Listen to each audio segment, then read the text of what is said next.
Professor साहब अमित सिंह, मैं principal international Hindu school बोल रहा हूँ।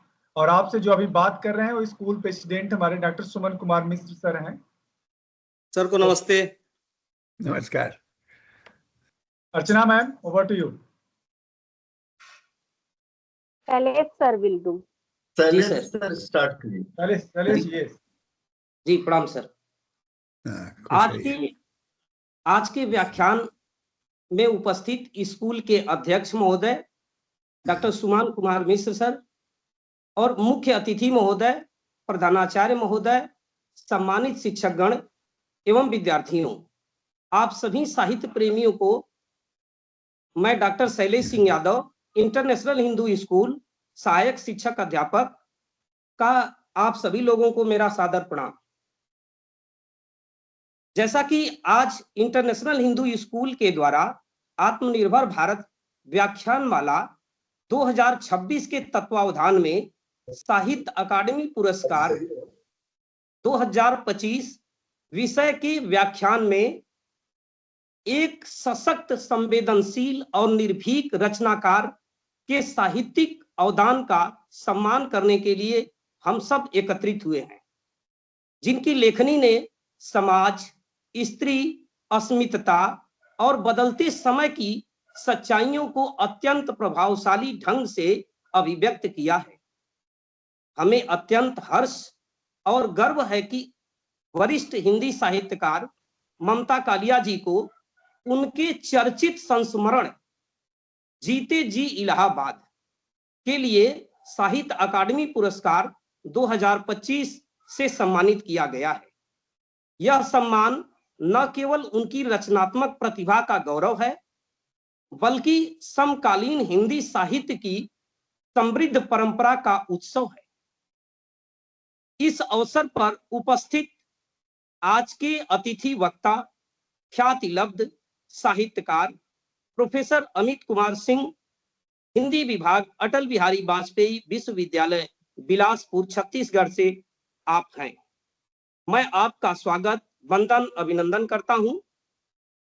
और दूसरी वक्ता इंटरनेशनल हिंदू स्कूल की हिंदी विभागाध्यक्ष अर्चना मिश्रा मैम है। मैं उनका भी आभार व्यक्त करता हूं, उनका भी स्वागत करता हूं। मैं इस कड़ी में इस व्याख्यान के कुछ नियम और उस नियम को पहले मैं बता देता हूं, फिर व्याख्यान शुरू करते हैं। इससे पहले मैं श्रोताओं से निवेदन करूंगा कि वो अपना कैमरा ऑन रखें और माइक ऑफ रखें। कोई संदर्भित प्रश्न अगर किसी के पास हो तो वो बीच में न बोले, बल्कि उसे चैट बॉक्स में लिख दे। अब मैं इस कड़ी में आगे चलता हूं।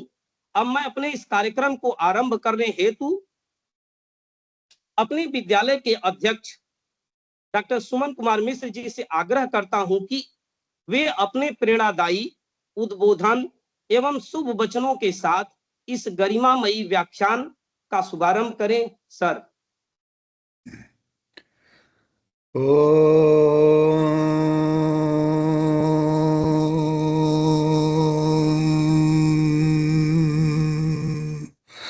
सहना भवतु, सहनौ भुनक्तु, सह वीर्यकर्यवावहै, तेजस्विनावधीतमस्तु मा विद्विषावहै। ओम शांति शांति शांति।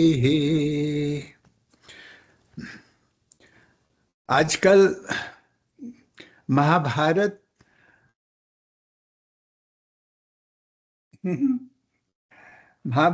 को हम लोग, संपूर्ण महाभारत को YouTube पर हिंदी और अंग्रेजी में प्रस्तुत कर रहे हैं। 54 संस्करण इसके हो चुके हैं YouTube पर। आप लोग उस पर आगे आइए, देखिए, सुनिए, क्योंकि यह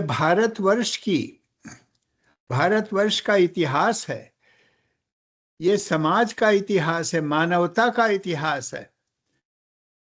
ऐसा किसी ने कहा कि इतनी ईमानदारी के साथ पूरे इतिहास को प्रस्तुत करना ये बड़ी अद्भुत बात है। जो खराबियां हैं उसको भी बोला है, जो अच्छाइयां हैं उसको भी बोला है, बिल्कुल।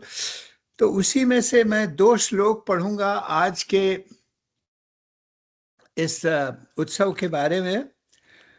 अष्टै गुणाः पुरुषं दीपयन्ति, प्रज्ञा च कौल्यं च श्रुतं दमश्च, पराक्रम चाबबाहुभाषिता च, दानं यथाशक्ति कृतज्ञता च। दूसरा श्लोक है, एतान् गुणास्तात महानुभावाः नेको गुणः संशयते प्रसह्य, राजा यदा सत्कुरुते मनुष्यं सर्वान् गुणानेश गुणो विभक्तिर। इसका हिंदी में अनुवाद है, मनुष्य की शोभा 8 गुण बढ़ाते हैं। कौन कौन से गुण हैं? सबको अपने अंदर कदर करना चाहिए, सबको गुणी होना चाहिए। तो सबसे बड़े बुद्धिमान होना चाहिए, कुलीनता होनी चाहिए, आपका व्यवहार कुलीन होना चाहिए। शास्त्र का ज्ञान, अपने शास्त्र हैं वही आपकी जड़ है, वही आपकी संस्कृति की जड़ है, उसको अध्ययन करना बड़ा आवश्यक है। और इंद्रिय निग्रह, जो ये 5 ज्ञानेंद्रियां हैं, 5 कर्मेंद्रियां हैं, और मन जो रथ की तरह चलाता है, जैसे भगवान कृष्ण ने बोला गीता में, उसका कंट्रोल बहुत आवश्यक है। आपकी इंद्रियां अगर काबू में नहीं है तो घोड़ा बेकाबू रहेगा, आपको कहीं गड्ढे में गिरा देगा। पराक्रम होना चाहिए, कोई भी काम आपको करना हो तो उसमें मेहनत से आगे बढ़िए। और सबसे बड़ी बात, ज्यादा मत बोलिए, क्योंकि ज्यादा आप बोलेंगे तो उसमें कुछ गलती हो जाएगी तो लोग हंसेंगे। तो उतना ही बोलिए, मितभाषी होइए, कि जितनी आवश्यकता हो टू द पॉइंट बोलिए, बेकार की बात इधर उधर की मत करिए, और जो यथार्थ हो उसी को बोलिए। और यथाशक्ति दान। तो कोई कहता हम तो टीचर हैं, हम तो स्टूडेंट हैं, हम कहाँ से दान दें, पैसा नहीं हमारे पास। तो नहीं, आप दान दे सकते हो अपने समय का। आप वॉलंटियर होइए, किसी सामाजिक संस्था में अपना समय दीजिए, वो भी दान है। लेकिन मुख्य 8वां गुण है कृतज्ञता। जिसने आपके साथ कभी कोई भलाई किया हो, आजीवन उसको भूलिए नहीं, उसका ऋण चुकाते रहिए। जैसे हम लोग जनेऊ पहनते हैं, 3 धागा है, शादी के पहले 3 धागा, शादी के बाद 6 धागे, हमको याद दिलाने के लिए कि माता का ऋण, पिता का ऋण, गुरु का ऋण आजीवन आपको देना है, चुकाना है। और शादी के बाद तो आपको अपने पत्नी का भी, जो माता पिता उनके गुरु हैं, उनका भी आ गया। तो लेकिन अगले श्लोक में ऐसा है जो कि आज के लिए आज के संदर्भ में वो है, एक ऐसा गुण है जो इन सभी महत्वपूर्ण गुणों पर हठात अधिकार कर लेता है। कौन सा गुण है ऐसा भाई? इतने गुण गिना दिए, कुछ बचा है? हाँ, बचा है, जो कुछ ही लोगों को आता है, मिलता है। राजा जिस समय मनुष्य का सत्कार करता है, उस समय यह गुण राज्य सम्मान उपर्युक्त सभी गुणों से बढ़कर शोभा पाता है। अब बताइए, 5000 साल पहले साहित्य अकादमी का उदाहरण महाभारत में दिया है कि राजा को देना चाहिए पुरस्कार, और जिसको मिलता है वो बहुत अच्छी बात है, सबसे अच्छी बात है। तो ये क्यों है? क्योंकि ये 1994 में साहित्य अकादमी का ये आरंभ हुआ और 24 भाषाओं में ये दिया जाता है, खाली हिंदी में नहीं है, अंग्रेजी में भी है, सब भाषाओं में बहुत सी हैं। और इसमें पुरस्कार में 1 लाख रुपया, आई थिंक कि आजकल के ज़माने में थोड़ा बढ़ाना चाहिए इसको, या उसके इक्विवेलेंट इज $1000 ट्रांसलेशन को भी मिलता है। उसका लिस्ट हमने देखा, हम तो देख के चकित हो गए कि बहुत से कई लोगों से हम मिल चुके हैं अपने यूथ अवस्था में, युवा अवस्था में, बातचीत किया है। हरिवंश राय बच्चन की हमने कविता सुनी थी, प्रत्यक्ष सभा में उपस्थित होकर के क्या उद्घोष होता था उनका। उसी तरह से राम कुमार वर्मा, महादेवी वर्मा, इन सब लोगों, ये सब लोग वार्डन थे डायमंड जुबली हॉस्टल इलाहाबाद के। तो इन्हीं शब्दों के साथ मैं ये बताना चाहता हूँ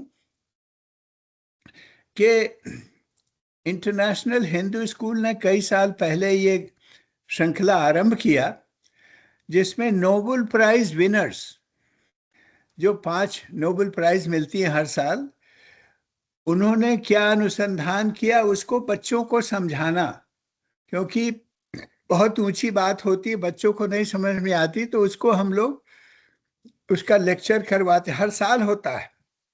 लेकिन इस साल भगवान की प्रेरणा से और अर्चना मिश्रा की भूख से, उनको लगता था कि हिंदी को कोई पूछता ही नहीं, क्या बात है, बड़ी मुश्किल से मुस्कुराती हैं। तो हमने कहा नहीं, इस बार हिंदी भी होगा और संस्कृत का भी होगा। इन शब्दों के साथ मैं स्वागत करता हूं अर्चना मिश्रा, आप आरंभ करें। अब मैं अब मैं इस व्याख्यान की प्रस्तुति देने हेतु अपने विद्यालय की प्रवक्ता अर्चना मिश्रा मैम को आमंत्रित करता हूं कि वे आए और विषय वस्तु ममता कालिया के संस्मरण जीते जी इलाहाबाद पर अपना विचार प्रकट करें। मैम। धन्यवाद सर।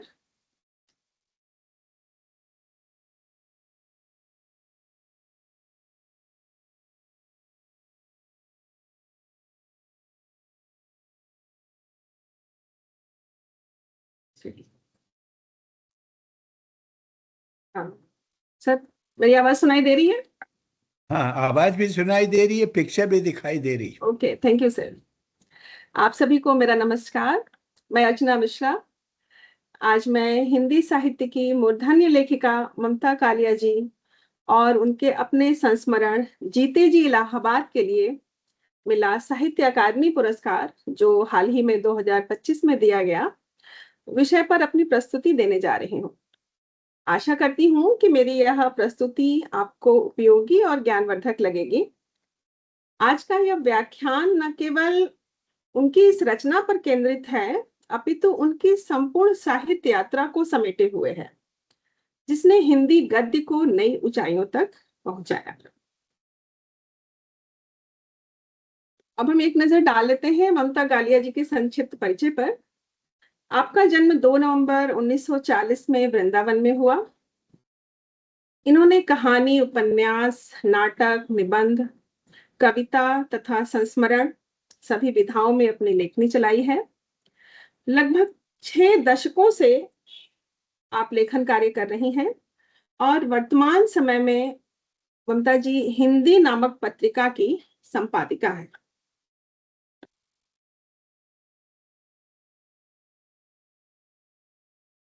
इनके संस्मरण जीते जी इलाहाबाद के लिए इसकी घोषणा जो है 16 मार्च 2026 को की गई थी। अब तो जैसा कि हम जानते हैं कि साहित्य समाज का दर्पण ही नहीं बल्कि उसकी संवेदनाओं का जीवन दस्तावेज होता है। यानी समाज में जो कुछ चल रहा होता है, जो कुछ घटित हो रहा होता है, साहित्य वैसा ही रचा जा रहा है। आप हिंदी साहित्य का इतिहास उठाकर देखेंगे, जिस समय जैसी समाज में प्रवृत्तियां रही हैं, उसी प्रकार की रचनाएं आपको देखने को मिलेंगी। अब अगर हम बात करें कि साहित्य अकादमी पुरस्कार, यह तो सर ने बता ही दिया कि यह भारतीय साहित्य के क्षेत्र में दिया जाने वाला एक सम्मान पुरस्कार है, और ये हिंदी के सहित जो है अन्य 24 भाषाओं में उत्कृष्ट रचनाओं के लिए दिया जाता है। हिंदी में अगर बात करें तो प्रथम साहित्य अकादमी पुरस्कार माखनलाल चतुर्वेदी को सन 1955 में उनकी रचना है हिम तरंगिणी, उसके लिए उनको दिया गया। और भी बहुत लोगों को मिला है, पर हाल ही में 2025 में यह पुरस्कार ममता कालिया जी को, उनकी रचना, यह संस्मरण है उनका, जीते जी इलाहाबाद के लिए दिया गया। ममता कालिया जी 1960 के दशक में उभरी लेखिका हैं और तब से हिंदी साहित्य में निरंतर सक्रिय हैं। इन्होंने हिंदी साहित्य की सभी विधाओं में अपनी उपस्थिति दर्ज की है। ममता कालिया जी हिंदी और अंग्रेजी दोनों भाषाओं में इन्होंने लिखा है। इन्होंने साहित्य में मुख्य रूप से जिन विषयों पर लेखनी चलाई है वह विषय है प्रेम, विवाह, सामाजिक और पारिवारिक संबंधों तथा आधुनिक समाज में मानवीय मूल्यों का पतन विषयों पर इन्होंने रचनाएं लिखी।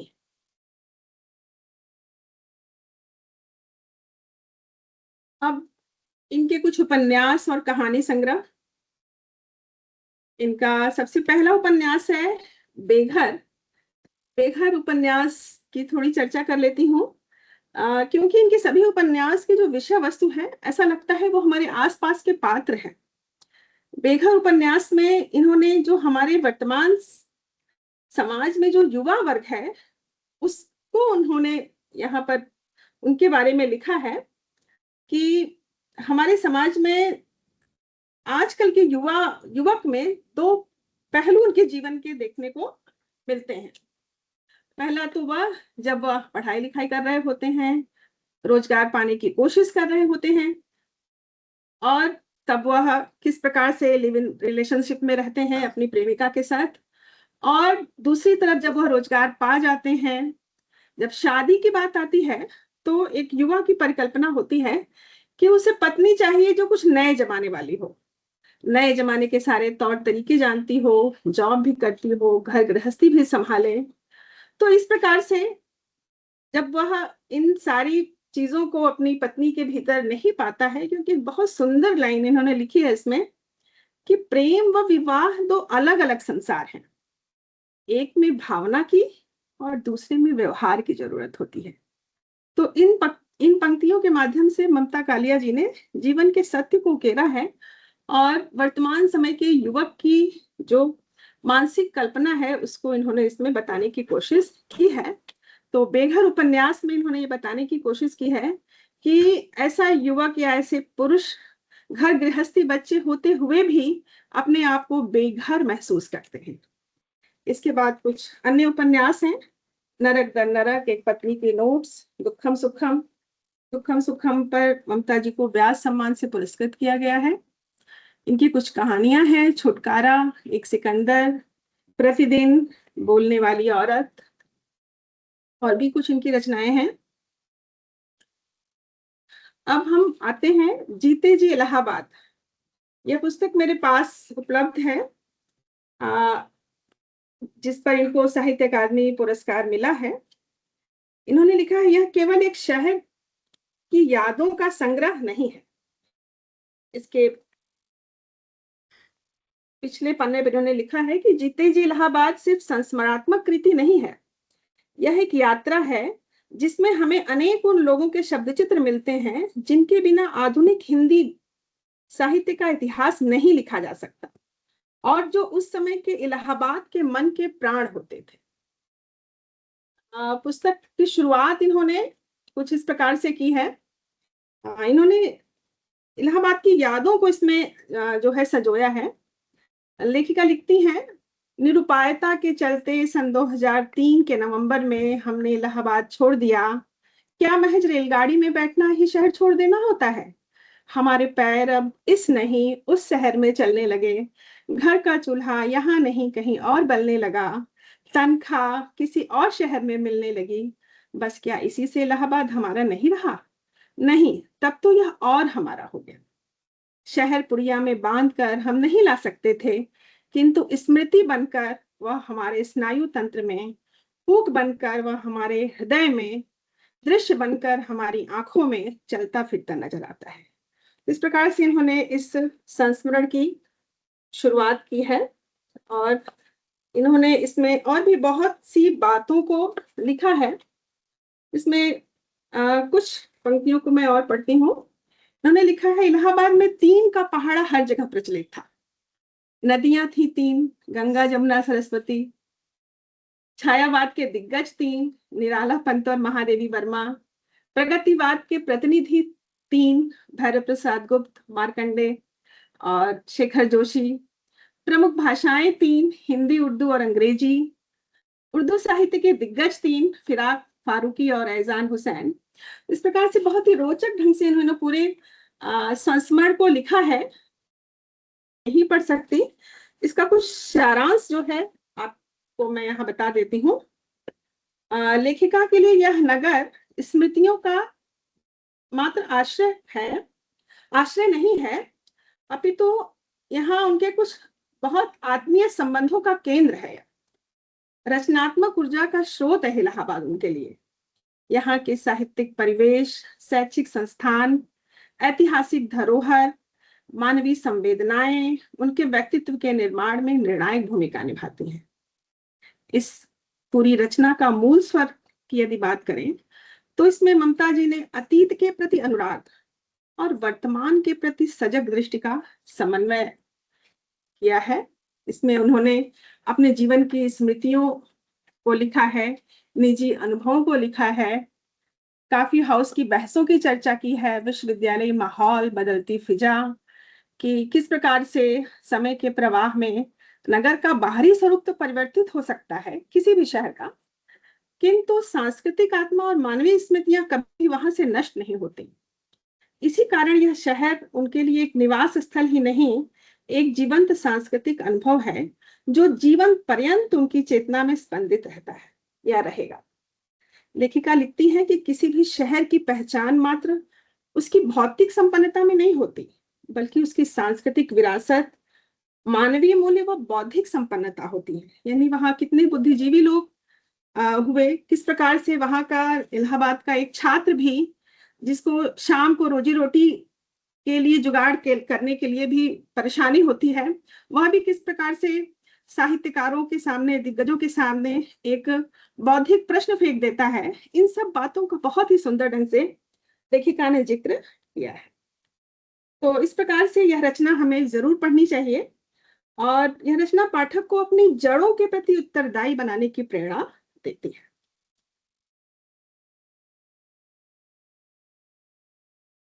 इसी पुस्तक में ममता जी ने इलाहाबाद को हिंदी साहित्य की प्रयोगशाला के रूप में कहा है भी।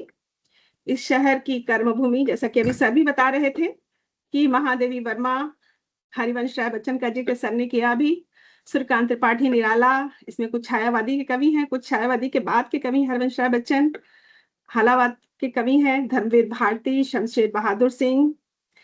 ममता जी ने लिखा है, इलाहाबाद केवल एक शहर नहीं, हिंदी साहित्य की प्रयोगशाला रही है। ममता कालिया का संस्मरण उस प्रयोगशाला की अनमोल धड़कनों को समेटता है। इन्होंने इलाहाबाद, यहीं पर हालावाद के प्रवर्तक हरिवंश राय बच्चन जी ने अपनी मधुशाला सन 1935 में लिखी, जिसमें उन्होंने जीवन और दर्शन का नया प्रयोग किया। यहाँ से अनेक पत्र पत्रिकाएं प्रकाशित हुई, जिसमें हम सरस्वती पत्रिका का विशेष स्थान रहा, जिसका जो है संपादन जो है महाविशाल द्विवेदी ने किया था। ये बहुत ही महत्वपूर्ण पत्रिका है। और भी बहुत सारी पत्रिकाओं का जिक्र लेखिका ने इस पुस्तक में किया है, अज्ञे की पत्रिका, और बहुत प्रकाशकों का भी जिक्र लेखिका ने इसमें किया है।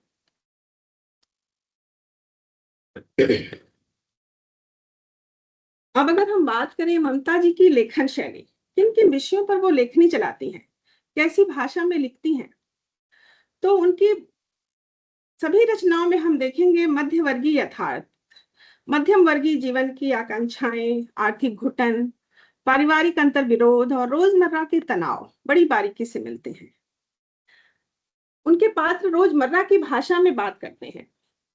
उनकी एक काव्य संग्रह है उनका, जिसकी 4 लाइन मैं पढ़ूंगी, ध्यान से सुनिएगा। यहाँ उन्होंने एक खांटी घरेलू औरत, उनका काव्य संग्रह है। लेखिका लिखती हैं, मैं अनुपस्थित होना चाहती हूँ वहां से जहां से 100% उपस्थिति भी कम मानी जाती है। 35 साल मैंने घर चलाने की कोशिश की, पर मेरा रिपोर्ट कार्ड कभी संतोषजनक नहीं रहा। अपनी तरफ से न कभी नागा किया, न इतवार मांगा, पर क्या करूं, नंबर देने वाला मुखिया था सख्त और कंजूस। इतने साल या इससे भी बहुत कम समय में मैं साइकिल चलाना सीख सकती थी, स्कूटर या कार। मेरी नजर एकदम दुरुस्त है। अरे इतने कम समय में तो मैं हवाई जहाज भी चला लेती।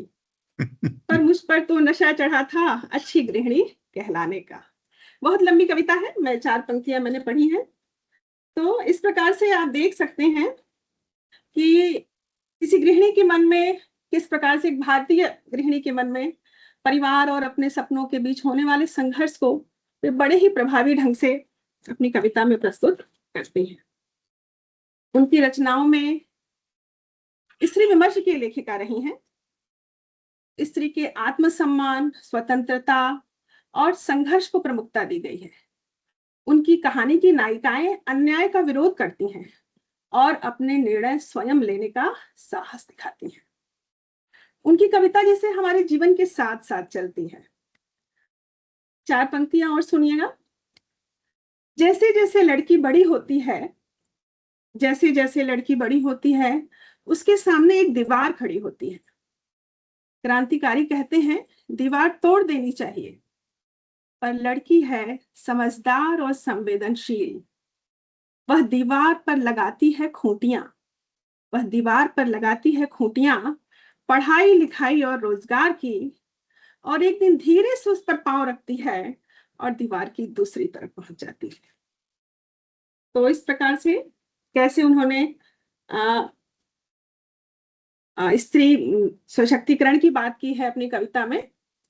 और भी बहुत सारे ऐसे समस्या, जीवन शैली पर आधारित, मध्यम वर्ग के समस्याओं पर आधारित, सीमित आय, बढ़ते खर्च, नौकरी की असुरक्षा, पारिवारिक जिम्मेदारियां उनकी कहानियों में बार बार दिखाई देते हैं। उनकी भाषा व्यंग्यात्मक है, चुटीली है, समाज पर व्यंग करती है। गंभीर विषयों को भी वो पाठक के सामने बड़ी ही सहज भाषा में रखती हैं। कोई कठिन भाषा, कोई सामासिक पदावली या कोई क्लिष्ट भाषा का इनकी रचनाओं में आपको प्रयोग नहीं मिलेगा।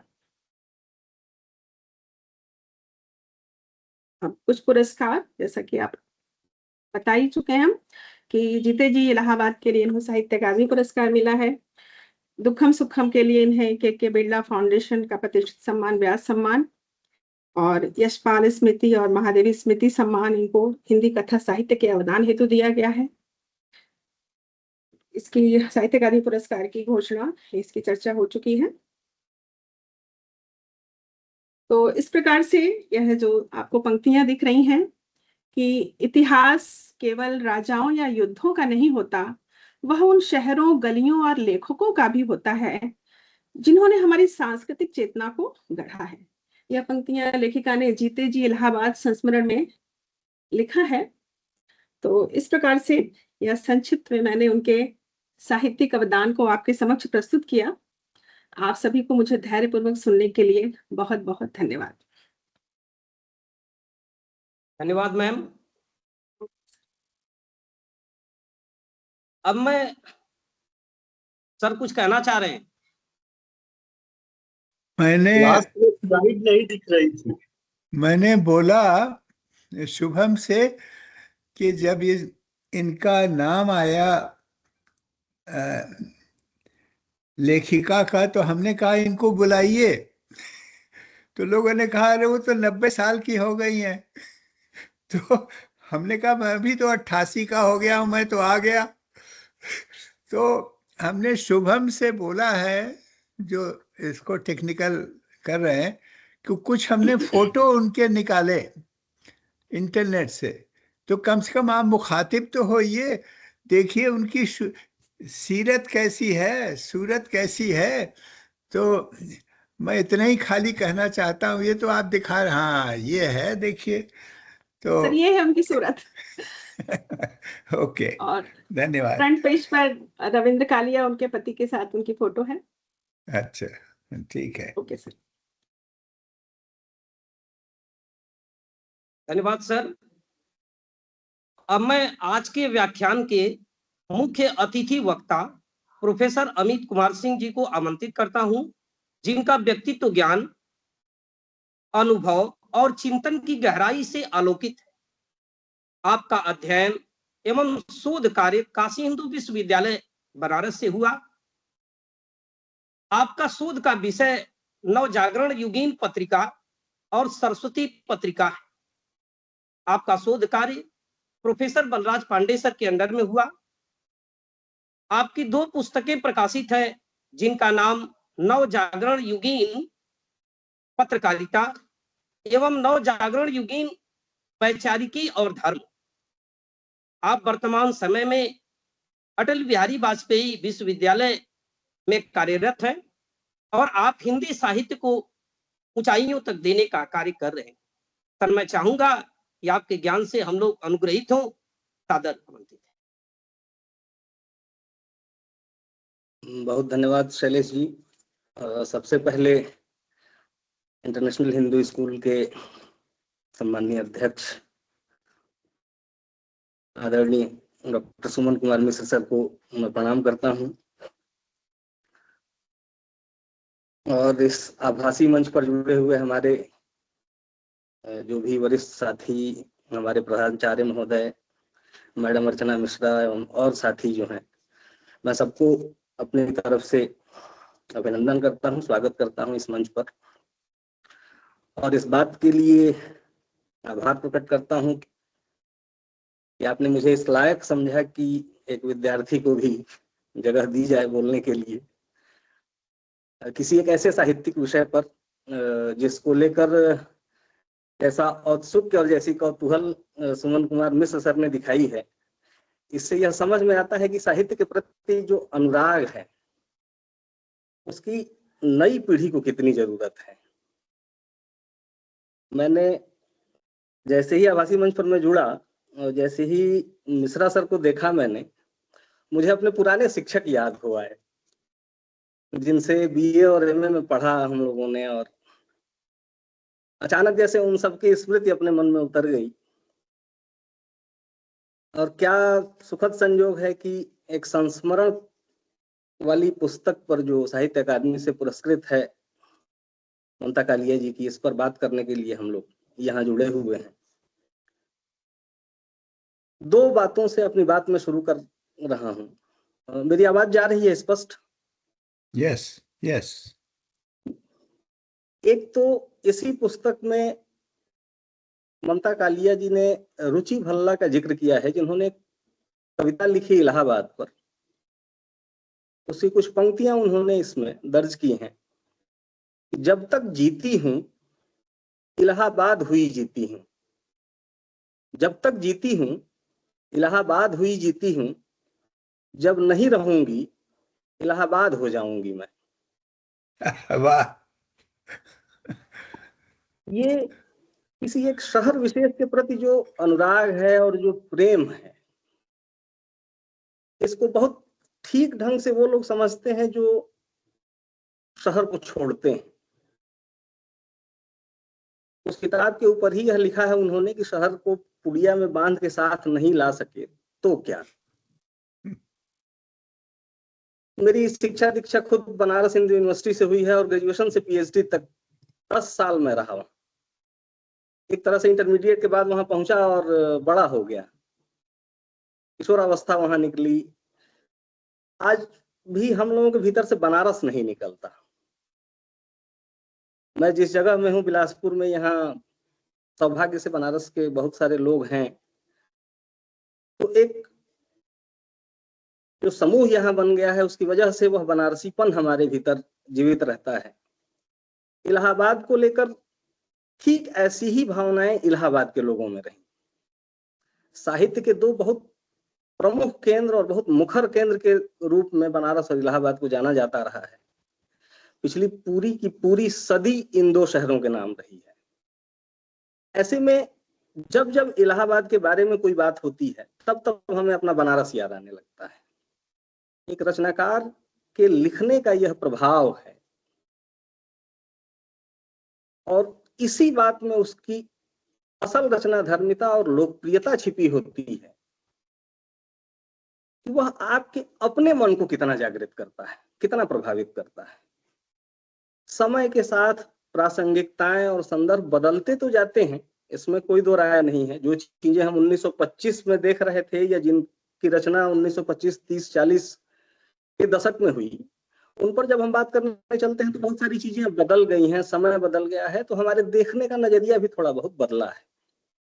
लेकिन संस्मरणों को लेकर जिस तरह की ईमानदारी चाहिए होती है वह बेशक ममता कालिया के लेखन में दिखती है।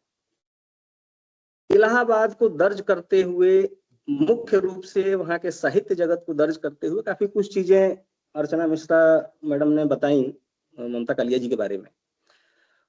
दो चीजों पर हमारा ध्यान जाना बहुत जरूरी है कि उन्होंने न केवल साहित्यिक लोगों के बारे में बात की, बल्कि ठीक बराबर मात्रा में उन्होंने संपादकीय से जुड़े हुए लोगों पर बात की।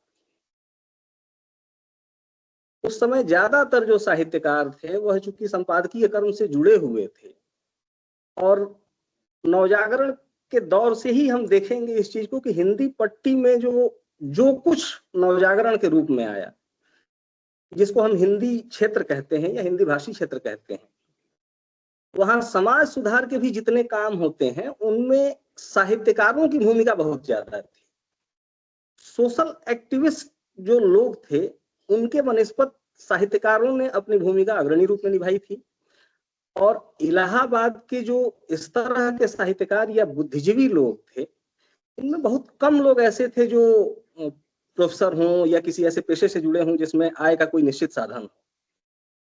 भैरव प्रसाद गुप्त के बारे में या कुछ वहां के और साहित्यकारों के बारे में ममता कालिया ने इसी संस्मरण में दर्ज किया है कि किस तरह से वह अपने पीएफ के पैसे से, भविष्य निधि के पैसे से पत्रिकाओं को संपादित करने का खर्च उठाते थे। वह एक ऑनर होता था, एक प्रतिष्ठा होती थी कि आप किसी पत्रिका के संपादक हैं।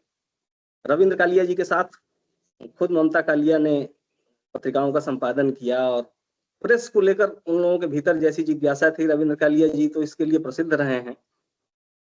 मूलतः पंजाबी थे भाषा से, और उसके बावजूद इलाहाबाद जैसी जगह में उन्होंने जिस तरह से साहित्य के क्षेत्र में अपनी उपस्थिति दर्ज की और जिस बारीकी के साथ ममता कालिया ने इलाहाबाद की भावनाओं को दर्ज किया, वह इस संस्मरण को केवल पुस्तक नहीं रहने देता, वह इस संस्मरण को पुस्तक के अलावे आपकी भावनाओं से जोड़ने का काम करता है। आपको इलाहाबाद के साहित्यिक माहौल की एक जीवंत तस्वीर हमारे सामने लाके रख देता है। इस पुस्तक में उन्होंने कुछ रोचक चीजों के बारे में बताया है। बहुत सारी चीजें साहित्य में ऐसी होती हैं जो सैद्धांतिक या व्यवहारिक आलोचना में नहीं आती हैं। बहुत सारी जानकारियां ऐसी होती हैं, जैसे बंग महिला का, जिनका नाम मूलतः राजेंद्र बाला घोष था, उनके बारे में उन्होंने जिक्र किया है कि पहली कहानी उनकी कुंभ में छोटी बहू इसी इलाहाबाद की देन थी, जिसको उन्होंने लिखा था यहाँ। और इलाहाबाद इस मामले में बहुत महत्वपूर्ण था कि वह बहुत लोगों या साहित्यकारों के रहने, टिकने और उनके लिखने की प्रेरणा बनने वाला जगह रहा। यह इस बात को दिखाता है कि किस तरह से इलाहाबाद उनके यहाँ दर्ज होता है साहित्यिकों के योगदान के रूप में, और इसके साथ साथ इसके बराबर संपादकों के योगदान के रूप में। वह पूरा का पूरा दौर लगभग 1960 के बाद का और आगे तक 80-90 तक, जब तक वो वहां रही हैं, तब तक के लिए उन्होंने भैरव प्रसाद गुप्त जी को या अश्क जी को, नरेश मेहता को, खुद उनके पति रविंद्र कालिया को जिस तरह से उन्होंने बेबाकी से और ईमानदारी से दर्ज किया है, इनके भीतर किस तरह की प्यास थी या किस तरह की वह इच्छा थी जिससे साहित्य आगे बढ़ता है। हम जब आज के अपने संदर्भों से जोड़ के देखते हैं तो हमको इस बात का बहुत अभाव दिखता है कि साहित्य उस तरह से समाज बदलने में अब सक्षम है या नहीं। उस दौर में जब बहुत आर्थिक अभाव हुआ करता था, एक बड़े मजे की बात लिखी है उन्होंने कि फिल्मों के लिए कुछ उन्होंने लिखना चाहा था, लेकिन यह बड़ा अच्छा रहा कि वह इल्मी लेखक बनी रही, फिल्मी लेखक बनने का उन्हें मौका नहीं मिला। हम सब जानते हैं इल्म उर्दू में ज्ञान के लिए प्रयोग किया जाता है। तो इस एक वाक्य को उन्होंने जोड़कर यह दिखाया है कि अर्थाभाव के बावजूद उस संघर्ष पथ पर किस तरह लगातार वो बनी रही और एक बड़ा साहित्यिक कुनबा उन लोगों ने विकसित किया। इलाहाबाद के विभिन्न मोहल्लों के पुराने नाम, हॉस्टल्स का जिक्र, विश्वविद्यालय की राजनीति और इन सब के बीच साहित्यकारों के अपने भावबोध, उनके अपने दायित्व जिसे वह उठाते थे संपादकीय में, विभिन्न प्रकाशकों के नाम। लोक भारती के लिए उन्होंने लिखा है कि इलाहाबाद की साहित्यिक जलवायु का पता लोक भारती से चलता था। आज भी आप सिविल लाइंस जाएंगे जो वहां का मुख्य स्थल है, कॉफी हाउस जहां है, तो परंपरा बहुत कम अंशों में लेकिन अब भी बची हुई है। और इलाहाबाद में उस जीवंतता के दर्शन आपको कॉफी हाउस और लोक भारती प्रकाशन के स्थल पर अब भी हो सकते हैं कि किस तरह से थोड़ी धार वह पतली हुई लेकिन वो चीजें आपको मिल जाती हैं। तो ममता कालिया के संस्मरण की विशिष्टता इस बात में है, मेरे हिसाब से, जैसा मैंने पढ़ा या जाना, वह केवल एक शहर को दर्ज नहीं करता। यह संस्मरण इस शहर के लोकतांत्रिक परिवेश को, उसकी उदारता को, साहित्यकारों के बीच जो अनबन होती थी या उनके भीतर जो सैद्धांतिक मतभेद थे, उसको लेकर जीने की जो कला थी, उसके साथ यह शहर विकसित हुआ। और इस शहर ने एक कल्चर दिया, एक संस्कृति, एक परंपरा को स्थापित किया कि आपका सामाजिक वातावरण कैसा होना चाहिए।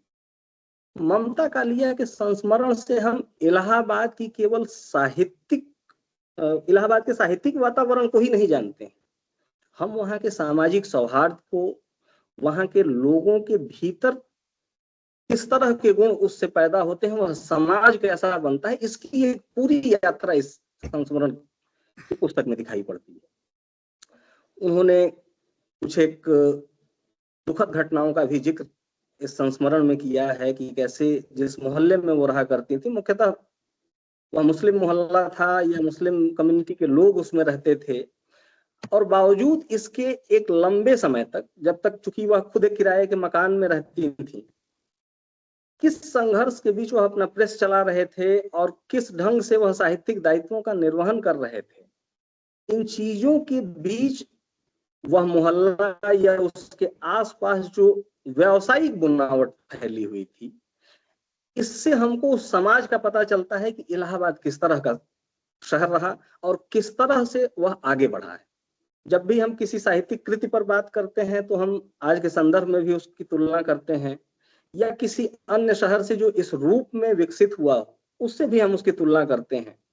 बनारस और इलाहाबाद की तुलना साहित्यिक हलकों में बहुत होती रही है, खासतौर से प्रगतिशील लेखक संघ के मामले में, जो हिंदी के विभिन्न लेखकों का एक बड़ा संगठन रहा है और वामपंथी रुझान से प्रेरित संगठन रहा है।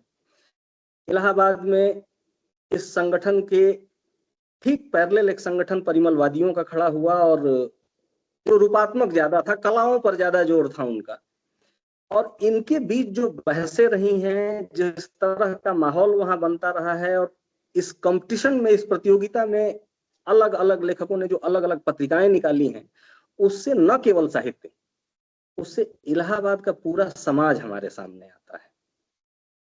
इस संस्मरण को पढ़ते हुए आप हमेशा इस बात को महसूस करेंगे कि इलाहाबाद और बनारस के बीच मूलतः क्या फर्क है। बनारस को हम उल्लास का शहर कहते हैं, जहां एक खिलंदड़ापन हमेशा स्वभाव में लोगों के हाजिर रहता है और वह दिखता है उनके व्यवहार में। इससे थोड़ा भिन्न इलाहाबाद उस तरह के खिलंदड़ेपन का शहर नहीं।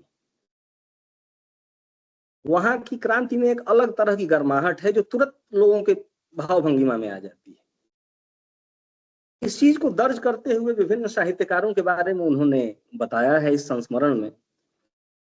एक जगह वह लिखती हैं कि आप लाख परिश्रमी हो, प्रतिभाशाली हो, कल्पनाशील हो, जिंदगी बार बार पीछे से आपको धक्का मारकर ऐसे गिराती है कि दम तो नहीं निकलता पर घुटने हमेशा छिलते रहते हैं। इलाहाबाद की जो प्रतियोगी परीक्षाओं वाली व्यवस्था थी, इसके बारे में लिखते हुए उन्होंने इस बात का जिक्र किया है। हजारों की संख्या में जो सपने लेकर वहां युवा आते हैं, छात्र आते हैं, कोई जरूरी नहीं है कि सब लोग उसी तरह सफल होते हैं। उन्होंने इस बात को दर्ज करने के लिए यह लिखा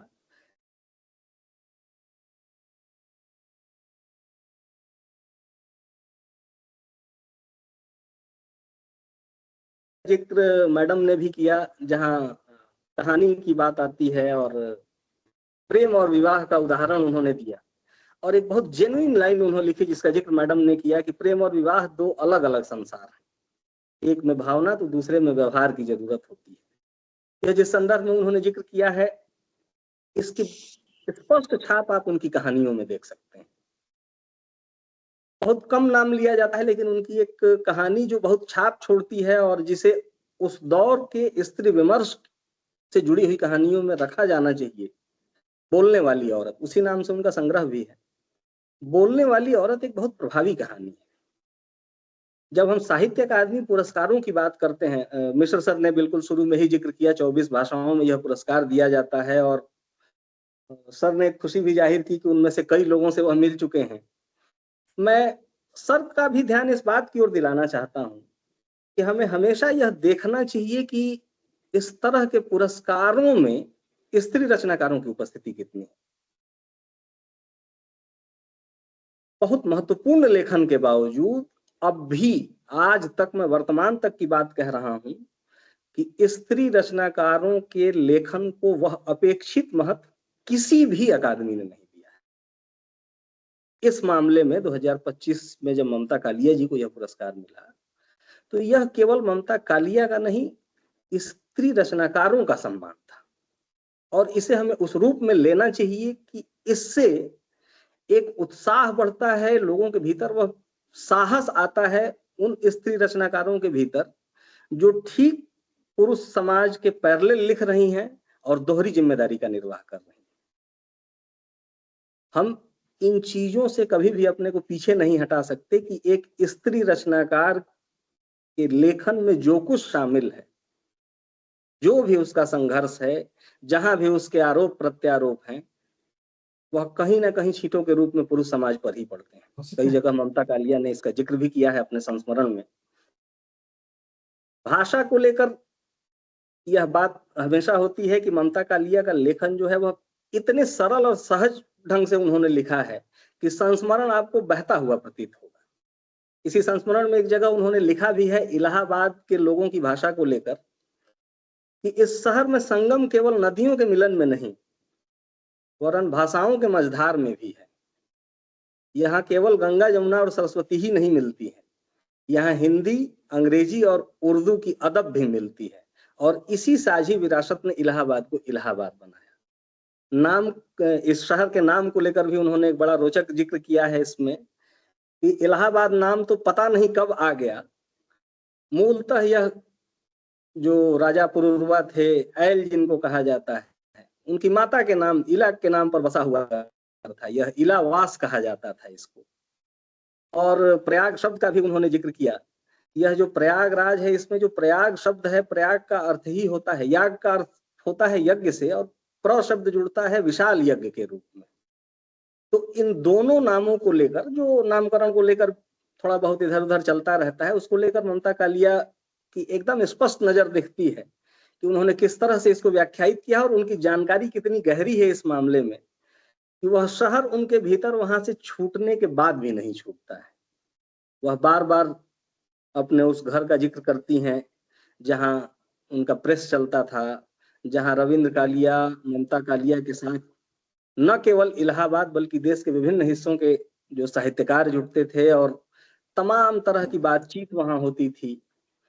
विशेष रूप से उन्होंने अपने समय के और उसके बाद लेखन में सक्रिय रहे रचनाकारों का भी जिक्र किया, जिसमें ज्ञानरंजन को उन्होंने विशेष महत्व दिया। हम सब जानते हैं कि इलाहाबाद की साहित्य धर्मिता को, रचना धर्मिता को जब भी हम सामने लाएंगे, अखिलेश और ज्ञानरंजन, इन दो लोगों के जिक्र के बिना यह पूरा नहीं होता है। ममता कालिया जी के संस्मरण की तारीफ मैं इस मामले में भी करूंगा कि उन्होंने पक्षपात रहित संस्मरण लिखा। उन्होंने किसी को बिना विशेष तवज्जो देते हुए अपनी स्मृति के आधार पर अपने से मतभेद रखने वाले साहित्यकारों को भी उसी रूप में जगह दी, वह चाहे प्रसून जी हों या भैरव प्रसाद गुप्त हों या नीलाभ जी हों। जो लोग भी साहित्य से जुड़े हुए हैं वह जानते हैं कि नीलाभ हर्ष जो स्वर्गीय उपेंद्रनाथ हर्ष जी के पुत्र रहे, वह बड़े ही क्रांतिकारी मिजाज के व्यक्ति थे और बिल्कुल सामने विरोध करने में यकीन करते थे। कुछ ऐसी घटनाओं का जिक्र भी संस्मरण से पता चलता है जिसके बारे में हमें भी बहुत कुछ देखने पढ़ने के बावजूद पता नहीं होता। जैसे शैलेश मटियानी जी का जिक्र किया है उन्होंने, और इलाहाबाद की छात्र राजनीति का, कि किस तरह से उनके बेटे की दुर्घटनावश मृत्यु हो गई एक बम से, जो वहां की छात्र राजनीति का एक काला हिस्सा है। और उसके बाद शैलेश मटियानी जी की मानसिक अवस्था गड़बड़ हो गई और एक प्रतिभाशाली रचनाकार धीरे धीरे विक्षिप्तता की ओर चला गया। इस तरह के सैकड़ों जिक्र इसमें मिलते हैं जो साहित्य में क्या चल रहा था इसको समझने में हमारी मदद करते हैं। ममता कालिया के संस्मरण से एक बात का सबक या एक बात की सीख तो हमको जरूर मिलती है कि साहित्य को पढ़ने का हमारा नजरिया क्या हो। एक तो होता है कि हम अपने अनुभव से कुछ सीखते हैं, जैसे हम जिस उम्र में हैं, पढ़ाने के बावजूद हम विद्यार्थी के रूप में हैं और हमारा काम ही है कि हम पढ़ें और लोगों तक उसको पहुंचाएं। अपने विद्यार्थी जीवन के हिसाब से मैंने यह पाया या यह सीखा कि बहुत सारी चीजों से हम अपनी युवावस्था में प्रभावित हो जाते हैं। वह कोई विचार हो सकता है, कोई पुस्तक हो सकती है, कोई व्यक्ति हो सकता है, लेकिन जीवन में जैसे जैसे हम आगे बढ़ते जाते हैं वैसे वैसे देखने का नजरिया बदलता जाता है। इसको एक बहुत छोटी बात से मैं उदाहरण के साथ कह के फिर अपनी बात समाप्त करूंगा। कि हम लोग एक कविता पढ़ते थे, सबने पढ़ी होगी, झांसी की रानी वाली कविता, सुभद्रा कुमारी चौहान जी की जो कविता है। सन 57 में चमक उठी वह तलवार पुरानी थी और बुंदेले हर बोलों के मुंह हमने सुनी कहानी थी, खूब लड़ी मर्दानी वो तो झांसी वाली रानी। तो स्कूल से यह कविता हम लोग पढ़ते आए और खूब बच्चे मगन होके गाते थे। हम लोगों ने भी इसका सस्वर पाठ खूब किया। एमए कर लेने के बाद वही इलाहाबाद से ही दूधनाथ जी एक बार बनारस आए। दूधनाथ सिंह जो प्रसिद्ध साहित्यकार रहे हैं और हमारे यहाँ बनारस में तो समधियाना है उनका, काशीनाथ जी के यहाँ। तो दूधनाथ जी ने इस कविता का जिक्र करते हुए कहा कि यह स्त्री विमर्श यहीं से शुरू होता है कि उस पंक्ति में खूब लड़ी मर्दानी की क्या जरूरत है। क्या स्त्री की वीरता को मर्दानी शब्द से ही बताया जा सकता है? यह हमारे साहित्य की विफलता है कि हमने स्त्री की वीरता के लिए कोई शब्द नहीं रखा और कविताओं में भी मर्दानी शब्द का इस्तेमाल या प्रयोग हमको करना पड़ता है। मैं ध्यान इस बात की ओर दिलाना चाहता हूं कि समय के साथ संदर्भ बदल जाते हैं, प्रासंगिकताएं बदल जाती हैं। उन चीजों को जो पिछली सदी में लिखी गई हैं उनको हम कई बार कमतर ठहरा देते हैं या कई बार उनकी नई व्याख्या भी हमारे सामने आती है। साहित्य पढ़ते हुए हमेशा हमको स्वतंत्र चेता होने की जरूरत है। हमारा जब तक अपना एक नजरिया न विकसित हो उससे, तब तक उसकी सफलता नहीं। और ममता कालिया का यह संस्मरण, साहित्य अकादमी से पुरस्कार मिलना एक सम्मान की बात तो है ही, इसके साथ साथ यह संस्मरण इस मायने में बहुत महत्वपूर्ण है कि वह न केवल हमको इलाहाबाद जैसे शहर की साहित्यिक सांस्कृतिक विरासत से एक प्रगाढ़ परिचय कराता है, बल्कि इसके साथ साथ साहित्य को पढ़ने और लिखने की एक तमीज देता है। हमें यह बताता है कि हम जो पढ़ रहे हैं उससे हमारा जुड़ाव कैसे होता है और कब हम उससे घुल मिल जाते हैं यह हमको खुद पता नहीं चलता। तो इस रूप में भाषा को लेकर, उस शहर के संस्कार को लेकर, उस शहर के साहित्यकारों के मिजाज को लेकर और बहुत सारी वहाँ की एक विशाल जो संस्कृति है उसको लेकर एक मुकम्मल तस्वीर पेश करता है, जिसमें इलाहाबाद की गलियां हैं, इलाहाबाद के अंग्रेजों के बनाए हुए नाम वाले मोहल्ले हैं, इलाहाबाद में लगने वाला, प्रयागराज में लगने वाला वह कुंभ है, जिसको लेकर उन्होंने बहुत विस्तार से लिखा है इस संस्मरण में, और वह बहुत रोचक है पढ़ने के लिए। मैं इस बात के लिए रिकमेंड करूंगा, अनुरोध करूंगा कि इस संस्मरण को अवश्य पढ़ा जाए और इससे यह सीखा जाए कि हमारे भीतर लिखने की चीजें किस ढंग से विकसित होंगी और भावना के साथ साथ वह हमारी भाषा में कैसे शामिल हो। मेरे ख्याल से समय भी हो रहा है, मैं अपनी बात यहीं समाप्त कर रहा हूं और उम्मीद करता हूं कि मुझसे कोई गलती ना हुई हो, और हुई हो तो विद्यार्थी समझकर मुझे आप क्षमा करेंगे। धन्यवाद। धन्यवाद सर, आपने अपने ज्ञान से हमें परिमार्जित किया। अब मैं आदरणीय प्रधानाचार्य महोदय से विनम्र अनुरोध करता हूं कि वे अपने प्रेरणादायक उद्बोधन के साथ धन्यवाद ज्ञापन प्रस्तुत करने की कृपा करें। प्रधानाचार्य सर।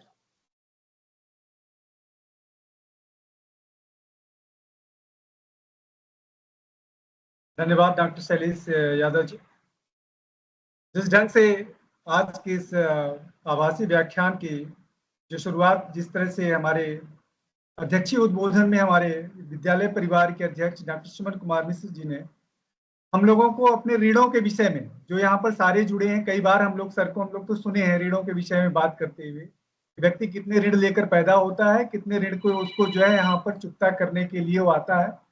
तो सर आपका आशीर्वचन हम लोगों को हमेशा मिलता रहा है, लेकिन आज के इस आभासी मंच के मुख्य वक्ता प्रोफेसर श्रीमान अमित सिंह जी को जो सुनने का मुझे मौका मिला, तो मैं अपने इस जो भी हमारा उद्बोधन उसमें एक चीज मैं जरूर जोड़ूंगा, क्योंकि आप बनारस की बात किए और इलाहाबाद की बात किए और दोनों में आपने जोड़ा, वहां मुझे तुलसीदास जी की एक बड़ी अच्छी चौपाई याद आती है, जो मैं प्रायः जो है सुनता हूँ और गुनगुनाता हूँ, बोलता भी लोगों को। जहां बसा तहां सुंदर देसु, जो प्रतिपाल सोई नरेसु। तो सच यही है कि जिसके मन में जो जहां पर बसता है उसके प्रति इतना अनुराग होता है। ममता कालिया जी का जितना अच्छा आपने यहाँ पे व्याख्यान दिया कि कैसे उनको इलाहाबाद को जीती थी, और इस सच में आपने बनारस का भी अपना अनुभव साझा किया कि मैं भी यहाँ पर जिस समय छात्र जीवन में था, आज भी वह संस्मरण, मैं यहाँ पर बिलासपुर में बसने के बाद भी बनारस मुझसे दूर नहीं है, आज भी बनारस मेरे अंदर में घर करके बैठा है। तो सच यही है कि यहाँ पर इस आभासी मंच पर मेरे जितने भी विद्वान साथीगण यहाँ बैठे हुए हैं, सारे लोगों की अपनी कुछ न कुछ इस तरह के अपने अपने जड़ों के साथ, अपने जहाँ पर वो जिए हुए हैं अपना बचपन या छात्र जीवन उनके साथ चलता है। साथ ही साथ मैं आज जो है इस व्याख्यान में अर्चना मिश्रा मैम ने, जिन्होंने अपनी सारी जो विषय वस्तु को उन्होंने इस ढंग से रखा कि जो यहाँ पर छात्र भी जुड़े हुए हैं और हम शिक्षक गण को भी काफी सरल ढंग से इन्होंने समझाया कि नहीं, ममता कालिया जी ने जिस भी विषय वस्तु को उन्होंने, उनके जितने सारे पक्ष थे उनको छूने के बाद इन्होंने बिल्कुल सरल ढंग से इस चीज की व्याख्या की कि ममता कालिया मात्र एक लेखिका नहीं है, वह जीते जी अपने आप में कई सारे अनुभवों को जो है वो समाहित करके रखी हुई है, जिसमें अगर हम सुने, उनको देखें, उनको पढ़ें, तो शायद बहुत सारे ऐसे चीज हैं जो उनके अनछुए पहलू, जिसको हम अगर पढ़ लेंगे तो शायद हो सकता है कि कई सारे पक्ष अपने आप में हमारे प्रबल हो जाए।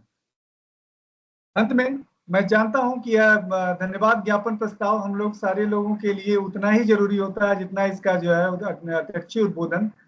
मैं अपने समस्त जितने हमारे यहाँ पर जुड़े हुए हमारे जितने अपने शिक्षक गण हैं, छात्रगण हैं, क्योंकि यह इस तरह का जो भी हमारे प्रेसिडेंट सर के द्वारा यह कहा गया है कि आप लोग अगर इस प्रकार का जो भी वर्चुअल इस तरह का अपना संवाद करते हैं या बच्चों के लिए जो भी कुछ चर्चा करते हैं, ये आपके शैक्षणिक गतिविधियों का एक बहुत बड़ी एक अमूल्य धरोहर है। इसको आप लोग रिकॉर्ड करके रखिए और सबको बोलिए कि सुने, क्योंकि ये मात्र एक विमर्श नहीं है, इसमें सीखने के लिए, जैसे आप जैसे सर प्रोफेसर साहब आप जैसे लोगों के लिए सर की प्रेरणा है कि ऐसे लोगों को बुलाइए जिनको सुनने के बाद बच्चों को सीखने के लिए बहुत कुछ कम से कम प्रेरित हों कि हम लोग इनको सुनने के बाद और भी कुछ आगे लोग के अच्छे लोगों को सुने। तो हमारे पास ये चलती हुई एक माला है, सीरीज है, जिससे हम लोग लगातार सतत प्रयास करते हैं। कभी मैं 25 में हूँ, अब अगली सीरीज हम लोगों की 26 की शुरू होने जा रही है।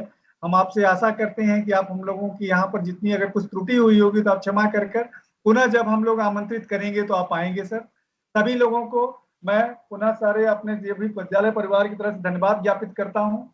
जुड़िए, क्योंकि यह एक ऐसा मंच है जो सीख कर ही ले जाएंगे, कुछ लेकर ही जाएंगे, आपका नुकसान कुछ नहीं है। सभी मित्रों को मेरी तरफ से पुनः ढेर सारा साधुवाद और धन्यवाद। नमस्कार। इसका नाम ये भी लोग कहते थे अल्लाहाबाद, जी जी अल्लाह के नाम पे। तो उसका जी। हमको याद आता था फिराक जी का। फिराक जी लखनऊ इलाहाबाद में थे, उनकी कविता हमने सुना था। आपने बोला कि ये लेखिका मुसलमान मोहल्ले में रहती थी, तो उनको आपकी बात सुन करके हमको फिराक जी की याद आ गई। जी जी जी, ठीक, चलिए। बहुत अच्छा लगा सर, बहुत अच्छा लगा, बहुत धन्यवाद। धन्यवाद सर।